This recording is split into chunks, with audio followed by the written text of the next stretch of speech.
Hey guys, welcome back to Ollie Talks Airsoft. Today I'm going to be talking about my 2020 belt setup and how it might change going into 2021. So if you want to be notified of any upcoming changes to this, or you like what you see, hit the subscription button and you'll be notified. So let's get on with it. So the actual belt itself is an FRV Tailoring shooter's belt with a D-ring. So these retail for £80. This one is in their colour called Met Grey. It does come with a Cobra buckle, which is very nice. So let's move around. We've got two individual esstac kiwis. These are for Glocks and they're attached using the belt attachment method. And I've also got an M4 mag pouch on here as well, attached with the same method. Now these are good, but you do get a little bit of movement here in each of them, and this one actually sort of slides a little bit.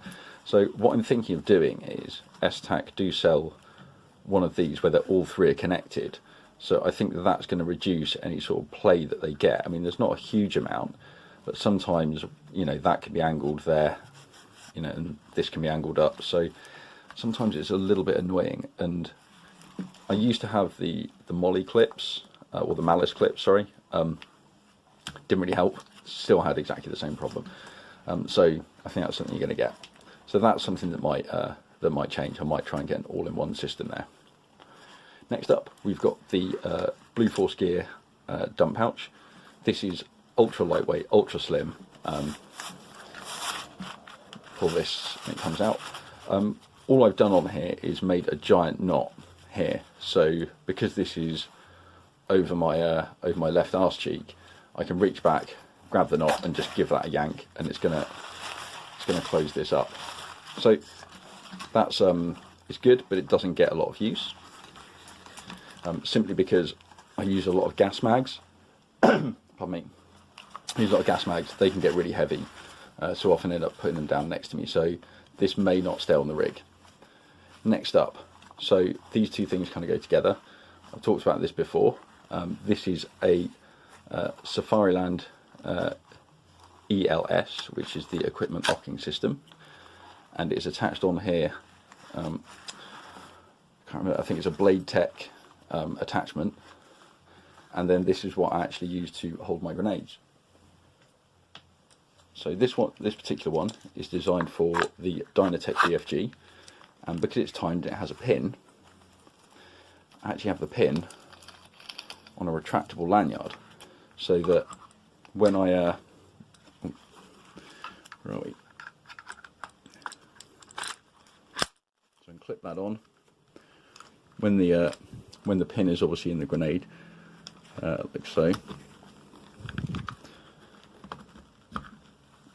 I can actually remove the grenade, pull it round in front of me, pull the pin, let go, and it goes straight back onto my rig. So that's something that's really useful. Next up, we've got my medical pouch. This is a Blue Force Gear Boo Boo pouch. You'll notice it's not very full. It's because it's on the middle of my back, so if I'm going to get in and out of vehicles, I don't want too much bulk on the back, and that's why I want these to be detachable as well. So let's have a look and see what I've got inside here. So there isn't a huge amount. Just reach in. So we've got, this is some blanks. So this is for the grenades. I've got some 9mm and some 209 primers. We've also got the BFG priming tool, which I keep in there. And then in front of me here we have an alcohol-free cleansing wipe and just a few plasters. So very basic stuff there. You know, don't forget, if you get injured out on the field, there are medical professionals there to deal with it, so that's what you should be doing. A bit shiny, but that's some paracetamol in case I've got a bit of a headache. And finally, in the bottom, two CR123 batteries, because that's what most of my equipment takes. So as you can see, not a huge amount kept in there, but again, this is one of the just because you've got the space and you can fill it, doesn't mean that you should. So moving on, this is my second grenade pouch. So this is designed for a TRMR. which is an impact grenade. So it goes in and slides out, and it's a nice one-handed operation. If I'm out in the woodland, though, I've actually got two charity wristbands here, which I can pull out and pull over the top just to give me a bit of extra security. Okay, moving around, we've almost made it all the way around now. So this is a V70 holster by Surefire, because I usually carry a flashlight. This happens to be a Surefire Fury. Very, very good flashlight. The lens on this is incredibly tough. It's been shot many, many times and always just brushed it off. So a great torch and a really fast holster. And then finally here we have the holster solution. So what I'm using is a Safariland UBL midride with their QLS, and this is actually a T.Rex arms thigh strap or leg strap. And that's it. So smack the camera there, sorry about that. Right, so let's have a look on the inside. So this belt actually does come with an inner belt. So the inner belt is hook velcro, and that goes through your belt loops, and then you have all of this loop velcro all the way along, which is kind of affixes onto it and stops it from all moving around too much. So you can see here that I've attached, there wasn't any on the back of this holster and it was moving, so I've just put some sticky velcro on the back of there to help with that. And again, you know, you just have to be aware that some of the attachments, you know, if you've got too many things going over here, it's going to reduce how it attaches onto your belt.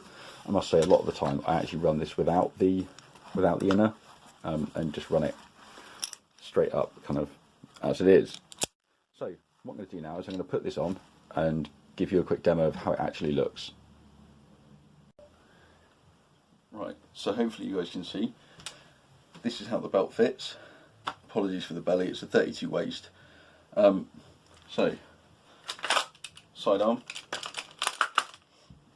then I've got my torch, easy access, grenade, again one hand access, both hands can get here to my medical pouch and reach in. Because I've got so few items in there, it's usually pretty easy to find what I want. Grenade, what I do with this, pull it up, bring it around to the front. You can see here's my lanyard. We're done. Again, moving around, got my dump pouch, so still closed up from before. However, this means that I've got my primary reload source here. When it's done, I can put it in there, grab the big knot, we're done. Again, moving around, obviously that's not a Glock mag, but this is first reload source on the belt. Now, finally, coming to the D-ring. If I had my time again, I probably wouldn't have got the D-ring. It's slightly more expensive, I don't actually need it, and what it means is that if I want to have this mag right up at the front here, so if I wanted to have a reload source right here, it's very hard for me to do that. So I think unless you really need a D-ring belt, then probably don't get one. And what I was explaining about these mags earlier is, see, they can kind of twist and move, and actually I think having all three together actually would work a little bit better, mean that they'd always be in exactly the same place, and that's going to allow me to be more consistent with my reloads, and ultimately that's going to make me a little bit faster. I'm not quick, so I need all the help I can get. You might also be wondering about how the flashlight here, if it interferes with holster at all. It doesn't, no. I'm round enough that it's not a problem. So, even if I'm running a slightly more close-in holster, hopefully you can see there is actually some gap. So I've never actually accidentally drawn my my flashlight instead of my pistol. So anyway, that's the belt setup as it stands at the moment. Hopefully you found it interesting. Maybe it's given you a bit of inspiration, and I will keep you updated with any updates that I do to this, and hopefully you can enjoy the journey. But Thanks for your time, guys, and until the next one, take care.